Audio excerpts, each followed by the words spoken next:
Hey y'all. Um, Last night in Bible study, we got on the subject of it's interacting with people and the behaviors that people have. Hold on, y'all. Let me cut this off. So we sat down and we started talking about the separation between being accepting and not being judgmental and being passive about the behaviors of ourselves and people. Um, and we just began to talk about, how can I put this? It's kind of hard for me to put this together. Basically, okay, let me give you an example. So anyway, most churches have this thing where, we want everybody to come as you are and all this type of stuff. But when a person comes, a person that's hurting, although, he might be smashed, although she might smell like weed, although, her style of dress might not be acceptable or, in the eyes of church folk, but her agenda for coming is of a pure reason, like she is searching or he is searching for something. They didn't come there by accident. They didn't come there with their emotions on their shoulders to come there and be bothered with judgmental people. But at the same time, there's still a boundary of respect. There's still rules and regulations. And we were discussing last night, where do we draw that line? Where do we draw that line with individuals who, might be considered a little unethical? And when I say unethical, I mean like, you know, might be a little rough around the edges. Still, although they're looking for truth and stuff like that, what I'm saying, nigga still might be selling a little dope. Cat might, little mama still might be, tricking off every now and then because, this is beginning stages. That's all she know. And, at the end of the day, after all this hallelujah and thank you, Jesus, and all this praying and pouring out your soul, it's still bills that need to be paid. She's in the beginning process of a change in her life and opening her mind to information that will allow her to make a decision to change and not being put in a situation where she feel forced or being put in a situation where she feel like she needs to duck and dodge and hide or owe people an explanation for who she is, because she's in the process of learning better. As they say, if you know better, you do better. And sometimes, when it comes to spiritual organizations or people in general, everybody, you know, everybody want that moment to be a little, a little snooty or something like that towards somebody. And I truly believe that people, who live like that on a completely daily basis, I mean, as soon as you open your eyes, you're already just like, for what? And that just goes back to being aware of our own behaviors, how we treat people. Is our behaviors is how are you aware of how your behaviors is going to affect someone? When that person come into the church or come into an organization where they're looking for truth and looking for some type of guidance to peace and solace in their life, um the question is, how aware are we of our behaviors? Because when it comes to church organizations, I really do wonder if people really realize that none of us are perfect. None of us are perfect whatsoever. And so, yeah, we was talking about that last night. Where do you draw the line? You know, where do you draw the line between being passive and, being judgmental? You know, let me give you an example. So where I'm from, the people in this city are, when it comes to black folks or whatever, there's a taboo that you can't take these niggas nowhere. Literally, if I drove 30 minutes from here and I put in an application and I put the name of my city on the application, they'll be like, no, baby. No, we can't fool with you. Because of the taboos, you know? And, where was I going with that? I don't even know. But anyway, I don't even know where we're going with that. But anyway, like, let us be aware of our behaviors. Let us not feel like we are disrespecting someone to have respect for what we are building, for your projects, for your ideas, for the environments that you are cultivating, for whatever reason. Just like the church, just like certain businesses, that's where I'm going. You know, and you can't go everywhere and act any type of way. And what I was saying was, with this taboo, a lot of times people have this taboo of people, from the area I'm from. But at the same time, you have to look at the reasoning behind it. If the reputation from the city is that everywhere these people go, they're causing chaos, they're causing trouble, and that carries over to everyone else. Like everyone else that has to use that area has that taboo that's dropped on their back. And, and the thing about that is, if if the interaction is not with an individual that don't have the mental thinking, don't have the open mind ties and person to show who they are instead of dealing with the taboos, then you'll be screwed off. And there needs to be an acceptance for the rules and regulations of certain places. Like, I don't believe that a church should allow any types of behavior. And I'm not saying, and when I say that, I'm not saying keep your secrets and keep the carnal behavior in the church and keep it hidden. But then when somebody off the street walk in, you want to treat them all distant and taboo. But you still got a pastor in the choir stand that's molesting kids. You still have, the promiscuous women and their dealings, and you have the homosexual guys with their dealing. Where do we draw a line of respect? And where do we draw a line for identifying passive behaviors? I believe that, that is a big issue, especially right now. There has become a normalcy for people to be passive with disrespectful behavior. Like to walk up to a woman and, just do something stupid to assault her, or to sit there and stand in her face and, just belittle an individual. And just do ugly things. And there's an assumption that a person is supposed to stand there and be passive about it, and not, I believe after a certain age, certain behaviors just should not be part of your routine. I'm sorry.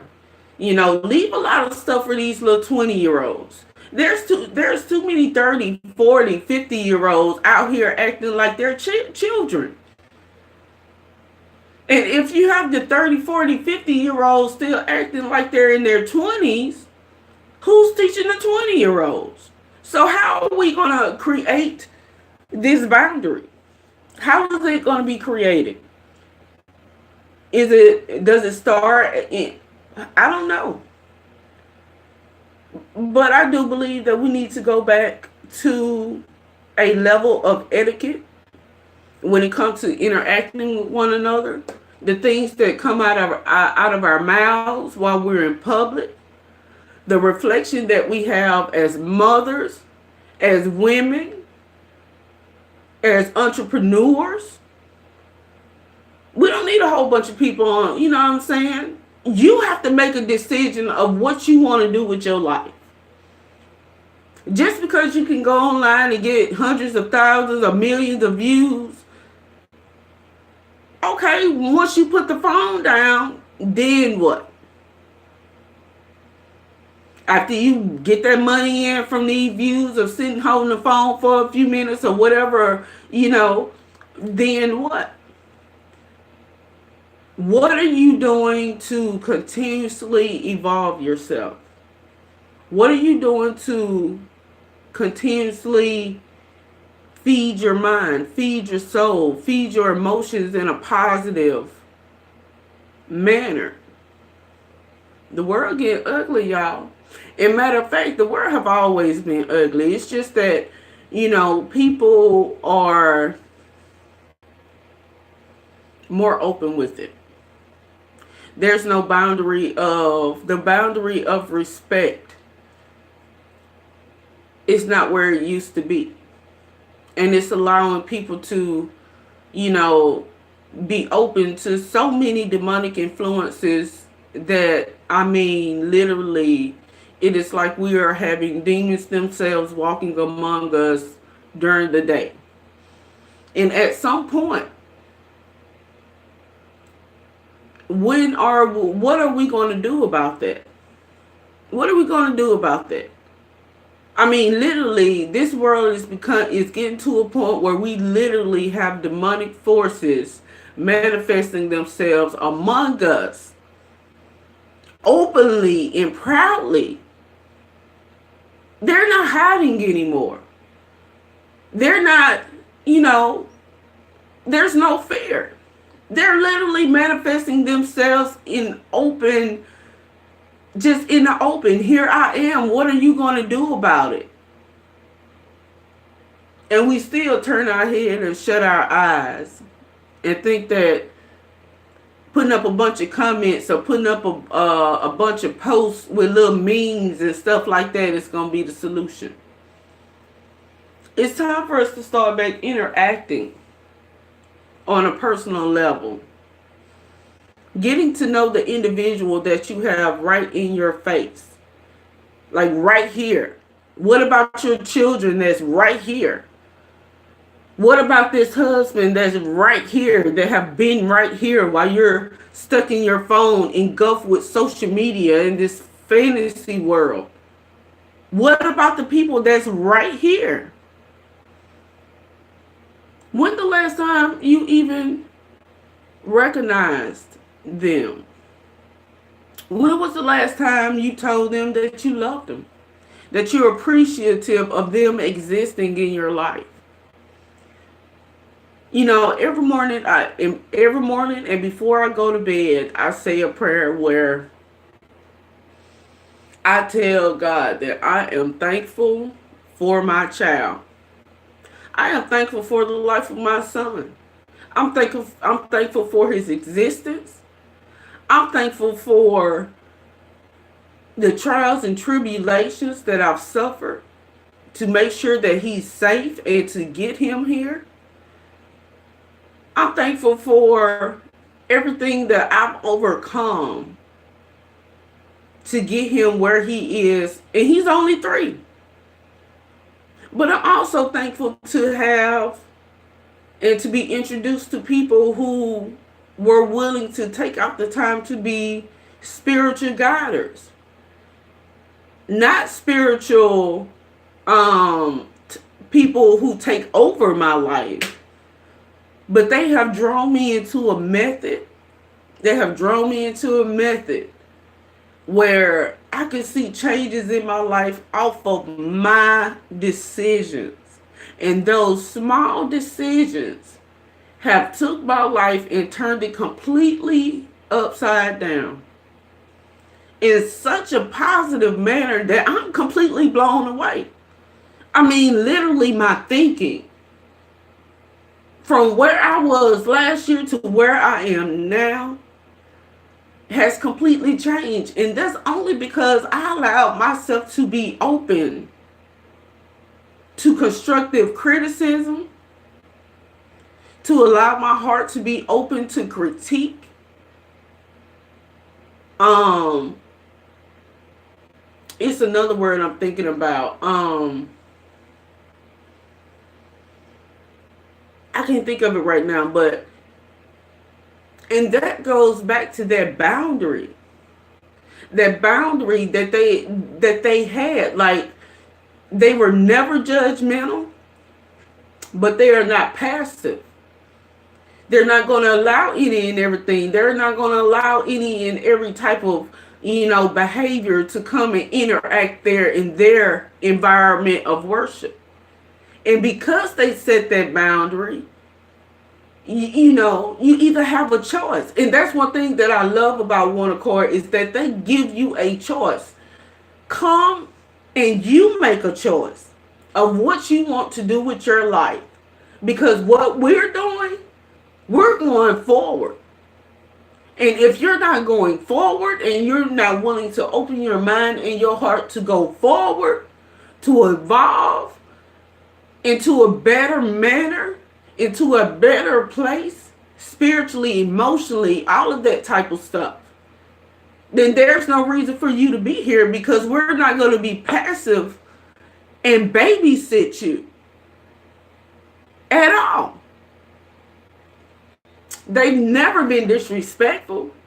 But one thing was made clear: this is a house of God. This is a place that you will be respectful. This is, a place where any and all types of behaviors are not welcome. And we're going to tell you that now. So when, if you ever get to a point and something get out of hand, you will know before you come in here where our line is drawn. And that line will not be moved, because we're not going to move that line to be passive for negative behaviors. Now, we'll move it to allow you to, bring your gifts, your talents, and all that. But there's a line that's drawn between judgmental and passivity, if that's a word. Somebody look that up. You know what? I'm going to look that up. I think that's the word. Passivity? Passiveness? I don't know. We'll figure it out. Anyway, and that's one thing that has changed my mind. Are we being, is that we can be loving. It's nothing wrong with being loving. There's nothing wrong with being accepting. But there is something wrong with you allowing yourself to be drawn into foolishness, to be drawn into environments where you're being disrespected, or even allowing those negative behaviors to come and mix in with you. Ladies, draw a line, baby. Draw a line. Because you can't be out here kikiing and con talking about, oh, I'm celibate, but you got your ass out and you let niggas pass by and tap on your behind. You can't say you uppity and all tight collared and bougie, but soon as somebody hit your DMs before the end of the week, you got your legs in the air. So draw a line. Draw a line. Search your soul. Search your behavior. Search the way that you do things. Because a lot of times, it's nothing wrong with your goal. It's how you're getting to that goal. Sometimes it's nothing wrong with, what you want to do or what your interests are. It's how it's the journey that you're taking to obtain it. So draw a line. Draw a line. If that line or boundary is not helping and your life is not going into a positive manner, you can erase that line and draw another one. There's nothing wrong with that. That don't make you fake. That make you smart enough to open yourself up to evolve into a better person. Because just because you erase that line and you draw another one, if your mind is open to critique and learning better to have a better life, where you draw that new line might just send you shoot you straight to the moon. So let us be aware. Let us be aware of those things that's around us, or the things in our lives that's continuously bringing us down. You know, I pray all the time, Lord, give me strength to not fall back into negative behaviors, or fall back into where I'm thinking I need certain people in my life that have completely destroyed me from past to this day forward. From this day forward, Lord, give me strength to remove them, to forget about them, and, you know, have the patience to not rush, to not allow anxieties to cause me to rush things according to my emotional feelings. I tell you, I support. Draw the line. Look at your soul. Look at yourself. As a matter of fact, don't even compare yourself to anybody else. You take yourself and you break yourself down. I like the sticky notes. You know, I like to make me a sticky note wall. Sit down and look at everything that I see, and then where I want to be. And look at the process that I'm taking. Forget about what other folks saying, man. Forget about that. Because at the end of the day, who name on them bills? When you at home by yourself or you sick, who's there to take care of you? You got to get this fixed first. You got to get this fixed first before you can do anything else. Yeah, you see a lot of people out here making a lot of money and they lost. Don't know they left from their right. They lost, but they have everything in the world they need. Just have no idea how free I feel mentally, emotionally, psychologically, man. Free from setting a boundary. Erasing the first one I had, I erased it. And I'm not going, and you know what, before I go, let me say this. Remove yourself from people who expect explanations from you all the time. Those people that always want an explanation. Girl, why you do this and that? And girl, why? Not your business. This is my bubble. This my journey. This is where I'm going. You ain't got to explain stuff to people all the time. All that lip flapping, kill it. Kill it. People that want you to explain stuff to them all the time, man, you ain't doing nothing but feeding that self-centered, privileged, you know what I'm talking about, that don't give them that room, because they don't deserve that room. You giving them too much power in your life. Stop explaining stuff to people. You ain't got to explain that. If they are not your bill collector and you are paying for your bills, or taking care of your family, your children, your husband, your man, explain stuff to them. Explain to them. All these outsiders, you ain't got to explain nothing to nobody. You move and put yourself in a position so you can be guided. And you adhere to that guidance, and you adhere to those small voices, and you move on, baby. Shake it off. Get rid of them girls that's always running their mouth and worry about what you got going on with your man, and worry about what you doing, and, you know, can never encourage you, can always shooting down your ideas, and they just want you to come hang out with them all day long. By 9 o'clock in the morning, they already, girl, what you doing up and down? Girl, give me some time. I'm on a whole new mission, baby. No, I don't want to go riding. No, I don't want to go sit up at these fools' house around some men. I don't need to do that. I don't need validation from other people. As long as I can validate myself, and when I get up in the morning and I look at these rows and look at this fat baby and these old saggy boobs from having, having a baby, and baby, I'm all right with it. These are my saggy boobs. And I will roll these jokers up and put them in whatever bra I want to wear, baby. It ain't your business. Don't worry about what I'm doing. Don't worry about other people's opinion, because it don't mean nothing. If they can't change your life on a consistent, permanent basis, it don't mean nothing. It don't mean nothing.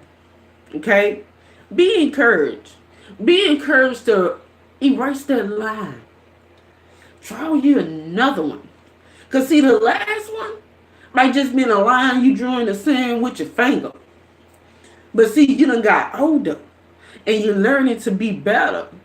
So this line you draw, you might draw with a marker, baby.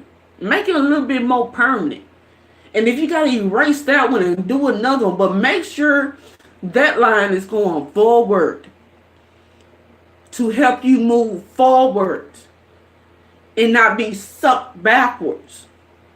Because it's a dark world like that, baby. It's the dark world. You got to open your eyes and open your ears and be aware of what's going on around you. And set your own boundaries so that you can protect yourself and allow God to put you in a place of protection, in a place of safety, where validation wouldn't even be on your mind to receive it from another individual, because you're awesome by yourself. You're beautiful by yourself. Ass and all. You wake up, look at, people look good this morning. Rough edges and all. Eyebrows ain't done. Looking like a Ninja Turtle by the eyes with these little thin eyelashes. So before and after, you're still wonderful, you're still beautiful, you're still awesome. Let us have a mindset of change. Let us have a mindset of moving forward. And let us have a mindset to always be in prayer. You don't have to be perfect to pray. It's about your agenda, man. If your agenda is not carnal, and your agenda is not of ill intentions, He'll hear your prayer. You don't need help. I used to go out to the beach all the time when I was homeless, sleeping in my car. I used to go out to the beach late at night and sit in the sand and just pray, man. Just cry out and talk loud and holler and scream. Because I needed to know why my life is going the way they are. Why do so many people that I don't know hate me? Why was I born into a family where, I end up with siblings who don't think I'm nothing. So don't think I don't know hurt. Don't think I don't know what it's like to not be able to bury your daddy and pay respects, all because of the behaviors of other people. There's always deep-rooted pain that's going to come up. But you got to be strong and have a boundary so that you don't be passive and allow your hurt and pain to keep you in a dark place. Because there are some things that we have went through that nobody else knows about. And you hold on to it and you hide it. And after a while, it's going to come up. And when it come up, are you prepared to deal with it? Not push it back down, but deal with it. If you got to go somewhere and scream and holler and roll out on the ground and fall out, do it. Don't don't care about your neighbors. You get it out and you deal with it. Because we're not going to have answers to everything. Everything, you're not going to have an answer to everything. And you really don't need an answer to everything, because a lot of stuff you ain't going to be able to even accept.